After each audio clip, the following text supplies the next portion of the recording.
Hello everyone, hope you all are fine.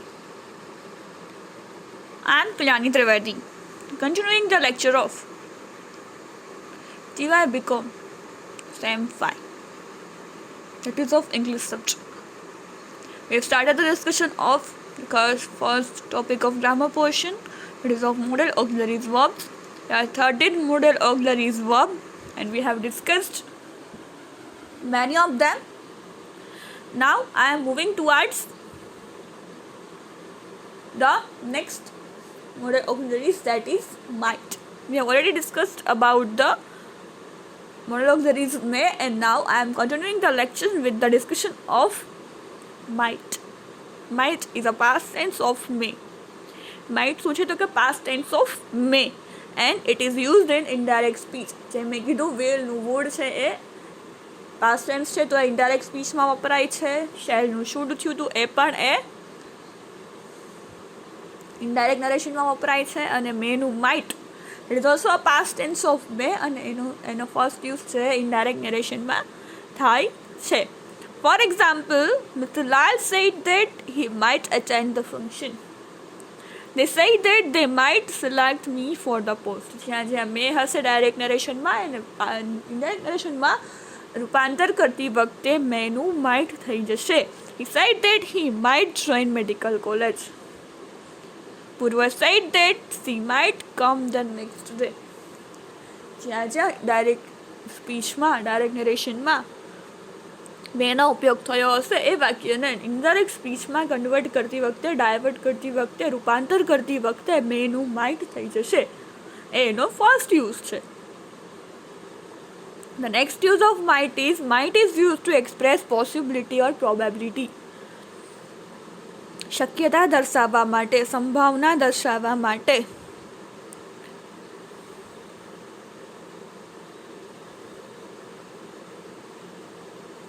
He might come again tomorrow. કદાચ કાલે આવવો જોઈએ. The police might arrest the chief minister. Police છે એમને arrest કરી લેશે. It might rain today. લાગે છે કે આજે વરસાદ થશે. She might be reading. એ વાંચતી જ હશે.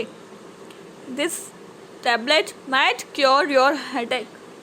કદાચ આ ટેબ્લેટ તમારું headache એટલે કે માથાનો દુખાવો મટાડી દેશે. Is all about possibility and probability.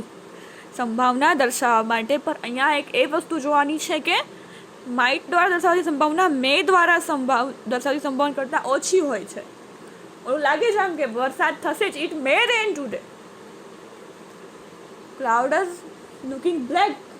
વાદળો કાળા થઈ ગયા છે તો થશે જ, મીન્સ થશે જ. એમાં 80-90% શક્યતા હોય છે. અહીંયા એનાથી ઓછી હોય છે. માઇટમાં થોડી ઓછી શક્યતા હોય છે પણ હોય છે મે કરતાં થોડી ઓછી. Moving toward the next use, that is might is used to express permission.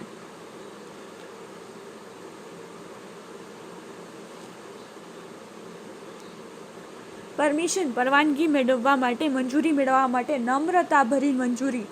Polite request હતું ને એના જેવું. નમ્રતા ભરી રિક્વેસ્ટ. પરમિશન મંજૂરી માગવા. Might I make a suggestion, Mr. Prime Minister? Might I interrupt you, my lord? Might I disturb you, sir? શું તમે disturb કરી શકો સર? નમ્ર વિનંતીથી પરમિશન માગવી. શું આ કરી શકું સર? તમે મને હા પાડશો? પોલાઇટ નમ્રતા ભરી પરમિશન રજૂઆત. Next use is might is used to make a gentle reproach. માઇટનો ઉપયોગ હળવો ઠપકો આપવા માટે પણ થાય છે. You might have told your boss about it. તમે કીધું જ હશે, તમે જ વાત કરી હશે તો જ મને બોસ ખીચાય. You might have taken your parents in confidence, Nirali. હવે તમે તમારા પેરેન્ટ્સને આ વાત સમજાવી દીધી હશે સારી રીતે કોન્ફિડન્સથી કે એ તમને ના ન પાડે પાર્ટિસિપેટ કરવાની. They might have approached me. હળવો ઠપકા માટે, જેન્ટલ રેપ્રોચ માટે પણ માઇટનો ઉપયોગ થાય છે. Now moving to the next modal auxiliaries, that is must. Must is used to express duty or obligation, but it is much stronger than should. ફરજ કે જવાબદારીના સૂચન માટે થાય છે, પરંતુ અહીંયા ભાવ અહીં ખૂબ પ્રબળ રૂપે શું થાય છે, સ્ટ્રોંગર. તમારે આ કરવું જ પડશે ફરજિયાતપણે. We must be loyal and faithful to our country. ફરજિયાતપણે આપણી ફરજ છે, આપણે આ કામ આપણી જવાબદારી છે, કરવું જ જોઈએ. ફરજિયાતપણું આવે ત્યાં મસ્ટનો ઉપયોગ ઓલવેઝ થાય છે. C must complain the higher authorities. You must respect the feeling of others. You must ફરજિયાતપણે તમારે બીજાની ફિલિંગ્સને રિસ્પેક્ટ કરવી જોઈએ. You must inform the police. કંઈ પણ એવું થાય ઘટના તો આપણે કોઈ કહે ને કે તમારે પોલીસને તો પહેલાં ઇન્ફોર્મ કરવું જ પડે. ચોરી થઈ છે તો you must inform the police, કે એ આવીને પહેલાં જાંચ કરી જાય. Must help the નીડી and the poor. જરૂરિયાત લોકો છે, ગરીબ લોકો છે, એમને આપણે મદદ કરવી આપણી ફરજ છે. Next use is must is use to make an order. Order આપવા માટે તમારે આ કામ ફરજિયાતપણે કરવાનું છે. You must read till the midnight. Exam છે તો તારે વાંચવું જ પડશે અડધી રાત સુધી. You must follow any instruction.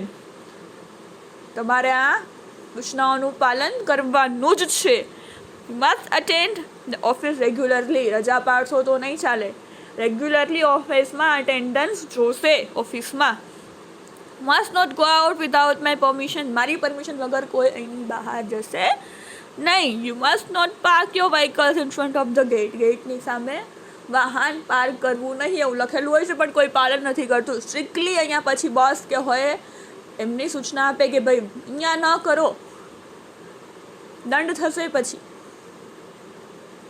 So must ફરજિયાતપણે જે કોઈ કાર્ય કરાવવાનું હોય, આજ્ઞા કે સૂચના આપવાની હોય, ફરજિયાતપણે કે આ તમારે ઓર્ડર કરવાનો જ છે, ત્યારે મસ્ટનો ઉપયોગ થાય છે. Next use is must is use to express necessity and unavoidability. જરૂરિયાત અને અનિવાર્યતા દર્શાવવા માટે થાય છે. We must get up early and start our work. ફરજિયાત પણ અનિવાર્ય છે, જરૂરી છે કે આપણે વહેલું ઉઠવું જોઈએ અને આપણું કામ ચાલુ કરી દેવું જોઈએ. We must tech Har medicine regularly. અગર જે બીમાર છે તો એમને પોતાની મેડિસિન રેગ્યુલરલી દરરોજ ટાઈમ ટુ ટાઈમ લેવી જોઈએ. તે must work hard four promotion માટે કોઈ બી વર્કર, કોઈ બી એમ્પ્લોયે હાર્ડવર્ક કરવું પડે. ફરજિયાતપણે જરૂરી છે, અનિવાર્ય છે. We must cut down our expenses. Now he must confess his crime. હવે પોતાનો ક્રાઇમ કન્ફેસ કરશે જ. ફરજિયાત જરૂરી છે, હવે એની પાસે કોઈ ઓપ્શન નથી. નેસેસિટી એન્ડ અનઅવોઇડેબિલિટી, જેને આપણે અનિવાર્ય છે, જરૂરી છે, જેને આપણે અવોઇડ ન કરી શકીએ એવી સ્થિતિ, એવા વાક્યો, એવી ફિલિંગ્સ દર્શાવવા માટે મસ્ટનો ઉપયોગ થાય છે. The next use is must is use to express a fixed or strong determination. દ્રઢ નિર્ણય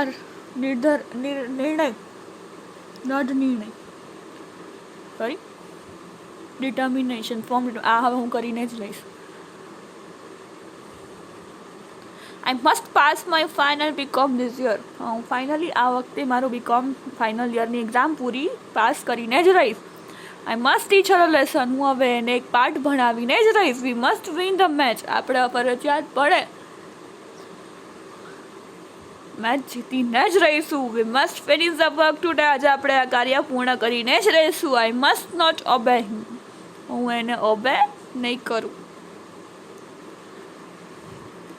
Next use is to express strong likelihood or probability. પ્રબળ સંભાવના, લાઇકલીહુડ ઓર પ્રોબેબિલિટી દર્શાવવા માટે યુઝ થાય છે મસ્ટનો. I think it must be her raincoat. I think હું વિચારું છું કે એનો જ રેનકોટ હશે. It must be Sonu's voice on radio. આ રેડિયોમાં સોનુનો વોઇસ જ છે. It must be Sonu's voice on radio. તું કહે છે કે ઇટ મસ્ટ બી આ સોનુનો અવાજ જ હોવો જોઈએ. દે must be discussing the matter. ના લોકો અત્યારે એ જ મેટર ડિસ્કસ કરતા હશે. He must be a teacher.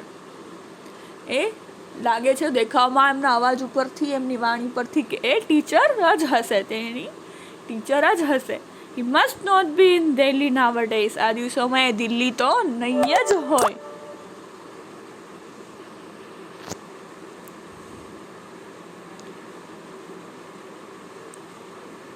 It is all about must. મસ્ટનો ઉપયોગ થાય છે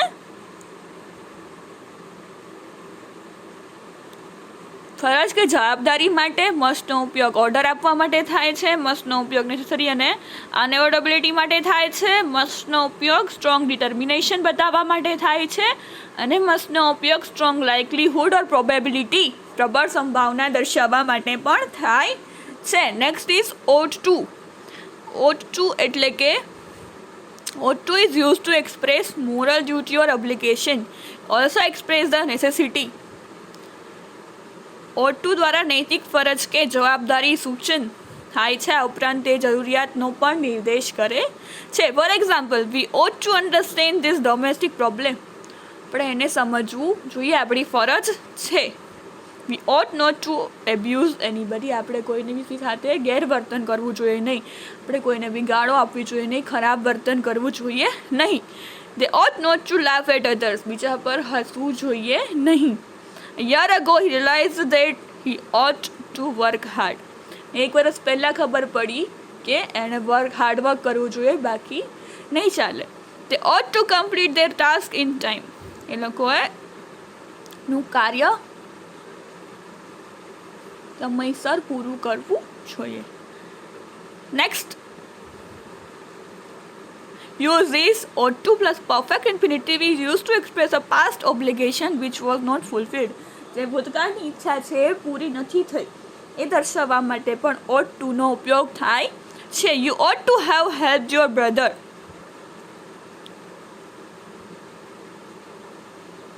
You ought to have helped your brother. તારે ત્યારે હેલ્પ કરવી જોઈતી હતી તારા ભાઈને. They ought not to have to done it. એ લોકોએ આ કાર્ય નહોતું કરવું જોઈતું.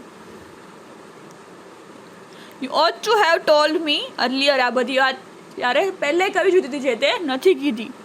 He ought not to have wasted money over it. એની પાછળ એટલા બધા પૈસા ખર્ચવાની જરૂર નહોતી જે એણે વેસ્ટ કરી દીધા છે, પણ અત્યારે એ એને એક્સપ્રેસ કરે છે. I ought to have refused that proposal. મારે આ પ્રપોઝલ રિફ્યુઝ કરી દેવાની જરૂર હતી. ought to is used to express fitness. Fitness દર્શાવવા માટે પણ ought to નો ઉપયોગ થાય છે. You ought to be an MA for this post. They ought to prove themselves innocent before leaving India. એ લોકોએ આ કરવું જોઈએ. વૈશાખી ought to know how to improve computer if she wants this job. એણે આ computer શીખવું જોઈતું હતું જો એને આ પોસ્ટ ઉપર આ જોબ જોઈતી હતી તો. You ought to be an MA for this post. ત્યારે જો એને MA કરી લીધું હોત તો એને એ પોસ્ટ મળી ગઈ હોત. ફરજ, ફિટનેસ કે આ પોસ્ટ પર આ માટે આ વસ્તુ જરૂરી છે. Used to. Next is used to. Used to એટલે ટેવાયેલું. ભૂતકાળની રોજિંદી બાબત. યુઝડ ટુ ટેવાયેલા હોઈએ આપણે. You used to go Somnath during the vacation, but we don't now. અમે ટેવાયેલા હતા કેમ, પરંતુ આ વખતે કોરોના છે એટલે નથી ગયા. બાકી દર વેકેશનમાં અમે લોકો સોમનાથ જવા ટેવાયેલા હતા. દર વખતે અમે લોકો જતા હતા. રોજિંદી ક્રિયા. Our farmers used to employ plows, but they have tractors now. પહેલાં એ લોકો મજૂર રાખતા, હવે એ લોકો પાસે ટ્રેક્ટર આવી ગયા છે. I used to read a lot when I was a student. હું જ્યારે સ્ટુડન્ટ હતી ત્યારે હું ઘણું બધી રોજનું વાંચવા ટેવાયેલી હતી, રોજ વાંચતી હતી. My father used to smoke. Well, એમની ટેવ હતી રોજ સ્મોક કરવું હોય. Children used to play in our compound before we started living here. અમે લોકો રહેતા પહેલાં છોકરાઓ બાળકો અહીંયા રોજ રમતો રમતા હતા. They used to read in my bedroom. એમની આદત છે કે મારા બેડરૂમમાં આવીને રીડ કરે. Dr. Sen used to smoke a pipe. એમની આદત છે. I used to spend the early afternoon in bed. Early afternoon. He used not to like his neighbor, but he does now. પહેલાં એમને નહોતા ગમતા એમના નેબર્સ, હવે એ એમની સાથે વાત કરે છે. યુઝ ટુ એટલે ટેવાયેલું, રોજિંદી ક્રિયા. ભૂતકાળની રોજિંદી બાબતો દર્શાવવા માટે કે અમે આ ભૂતકાળથી કરતા હતા, અત્યારે નથી થતું પણ અમે લોકો આ કરવા માટે ટેવાયેલા હતા. મારી આ રોજિંદી આદત હતી, ભૂતકાળની રોજિંદી આદત હતી, ટેવ હતી, એ દર્શાવવા માટે યુઝ ટુનો ઉપયોગ થાય છે. That is all about today's lecture. Thank you for listening. Have a nice day.